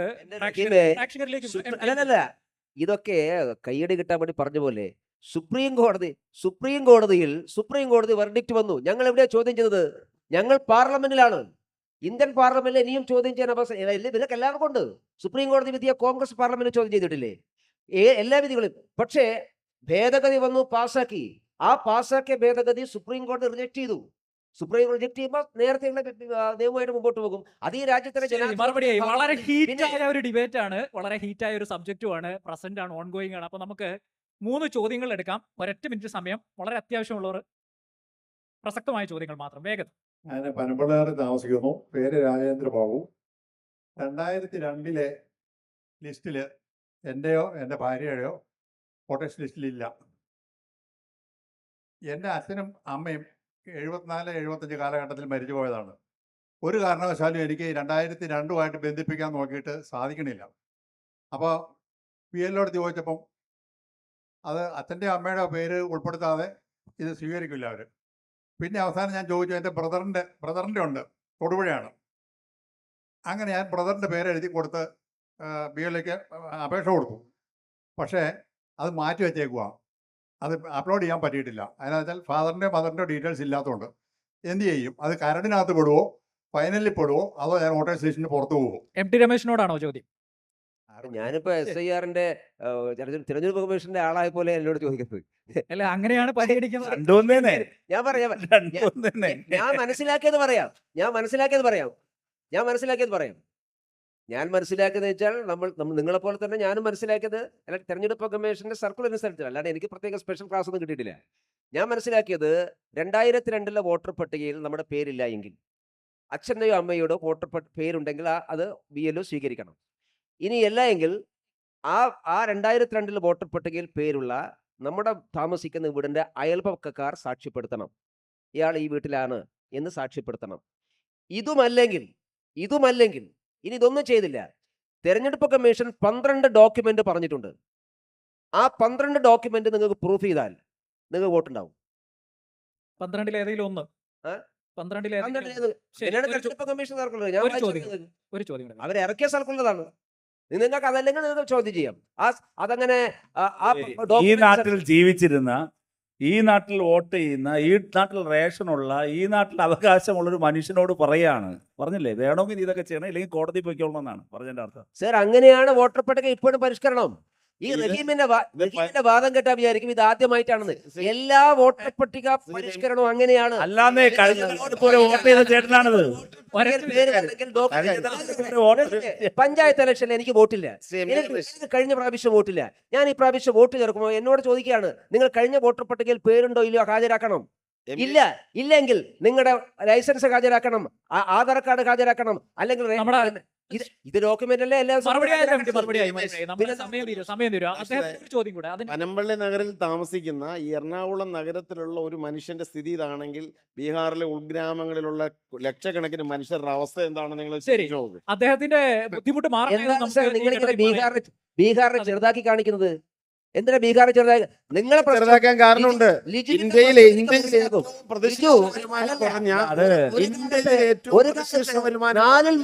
ഒരു കാലത്ത് 4-3 ഭൂരിപക്ഷത്തിന് ജയിപ്പിച്ച ഒരു സംസ്ഥാനം 4 സീറ്റ് മാത്രം കൊടുത്തപ്പോൾ ബീഹാറിനോട് വല്ലാണ്ട് വിരോധം ലിജിന് തോന്നും. അങ്ങനെ ബീഹാർ ഇന്ത്യയിലെ ഏറ്റവും പ്രതിശീർഷ വരുമാനം കുറഞ്ഞ, ഞാൻ ബീഹാറിനെ കുറിച്ച് പറഞ്ഞതിന്റെ കാര്യം ഇതാണ്, ഇന്ത്യയിലെ ഏറ്റവും പ്രതിശീർഷ വരുമാനം കുറഞ്ഞ, സാക്ഷരതാ നിരക്ക് കുറഞ്ഞൊരു സംസ്ഥാനം. സമയം അതിക്രമിച്ചാണ് അദ്ദേഹത്തിന്റെ ചോദ്യം. വേഗത്തിൽ ചോദിച്ചോളൂ. സംവാദത്തിൽ 2 രാഷ്ട്രീയ പാർട്ടികൾക്ക് വിയോജിപ്പുള്ളതായിട്ട് കണ്ടു. അവരെ കൂടെ തൃപ്തികരമായ രീതിയിൽ സമയമെടുത്ത് ഇത് പരിഹരിക്കണമെന്നാണ് എൻ്റെ വിനീതമായ അഭ്യർത്ഥന. പിന്നെ കോൺഗ്രസിനോടും ഇടതുപക്ഷത്തോടും പറയാനുള്ളത്, ഇന്ത്യയിൽ 3-2 ഭൂരിപക്ഷത്തിൽ പഴിച്ചതാണ് കോൺഗ്രസ്. എന്തുകൊണ്ട് നോർത്ത് ഇന്ത്യയിൽ ഈ സ്ഥിതി ഉണ്ടായി? മൂന്നാമത്തെ ക്വസ്റ്റ്യൻ മിസ്റ്റർ റഹീമിനോടാണ്. റഹീം ഇവിടെ ഇന്ത്യയിലെ 2ാമത്തെ പാർട്ടി ആയിട്ടുണ്ട്. എന്തുകൊണ്ട് ഈ നോർത്ത് ഇന്ത്യയിൽ ഇടതിന് വേര് പിടിക്കാൻ പറ്റിയില്ല? ഈ സ്ഥിതിയിലോട്ട് എന്തുകൊണ്ട് വന്നു എന്ന് അതിന് സമാധാനം പറയണം. ഇതിപ്പോ രണ്ടുപേരോടും കൂടിയാണ് മറുപടി. ലിജോ, ആരെങ്കിലും ഒരാൾ സമയമാണോ മറുപടി? ഇത് വേറെ കാര്യമാണ്, അവരോട് സബ്ജക്റ്റ് സംസാരിച്ചിട്ടുള്ളതാണ്. അത് ഇവിടെ ഒന്നും പ്രസക്തമല്ലാത്തത് കൊണ്ട് ഞാൻ അതിലേക്ക് പോകുന്നില്ല. ഓക്കെ, ഈ കോൺഗ്രസിന്റെ അവസ്ഥയെ കുറിച്ച് ഇനി കോൺഗ്രസ്സുകാർക്ക് എന്തെങ്കിലും പറഞ്ഞല്ലോ, ഇത് യഥാർത്ഥത്തിൽ ഈ ഒരു കോണ്ടെക്സ്റ്റിൽ ഒട്ടും പ്രസക്തമല്ലാത്ത ചോദ്യമാണ്. അപ്പോ ജനാധിപത്യത്തിൽ ജയവും തോൽവിയും ഉണ്ടാവും. പക്ഷേ ഏറ്റവും പ്രധാനപ്പെട്ട കാര്യം, രാഷ്ട്രീയ പാർട്ടികളുടെ ജയത്തിനും തോൽവിക്കും അപ്പുറത്ത് ഇന്ത്യയുടെ ഭരണഘടനാ സ്ഥാപനങ്ങളുടെ വിശ്വാസ്യതയും തെരഞ്ഞെടുപ്പിന്റെ വിശ്വാസ്യതയുമാണ് ഏറ്റവും പ്രധാനപ്പെട്ട കാര്യം. അത് വളരെ പ്രധാനപ്പെട്ടതാണ്. SIR എന്ന് പറയുന്ന പ്രക്രിയ ചില്ലറ സമ്മർദ്ദമല്ല, ടെൻഷനല്ല, എന്നുള്ളത് വാസ്തവമാണ്. കമ്മീഷണറെ പാർലമെന്റിൽ മത്സരിപ്പിച്ച് ജയിപ്പിച്ച ശരി, ഒരു രാഷ്ട്രീയ പോരിന്റെ വേദിയാക്കട്ടെ. നമുക്ക് വളരെ അതിലും കക്ഷി രാഷ്ട്രീയത്തിന്റെ മുകളിൽ നിൽക്കുന്ന വളരെ പ്രധാനപ്പെട്ട ഒരു പ്രക്രിയയെ കുറിച്ചായിരുന്നല്ലോ ചർച്ച. അപ്പോൾ സംശയങ്ങൾക്ക് അതീതമായി, അതിലെ പ്രശ്നങ്ങൾക്കും ആശയങ്ങൾക്കും അതീതമായി നടപ്പാക്കപ്പെടട്ടെ. ആർക്കും ഒരു ബുദ്ധിമുട്ടില്ലാത്ത വിധത്തിൽ അത് വന്നു തീരട്ടെ എന്ന് മാത്രം ആശംസിക്കാം. പങ്കെടുത്ത 3 പേർക്ക് നന്ദി. പ്രിയപ്പെട്ട സദസ്സിനും നന്ദി. Thank you.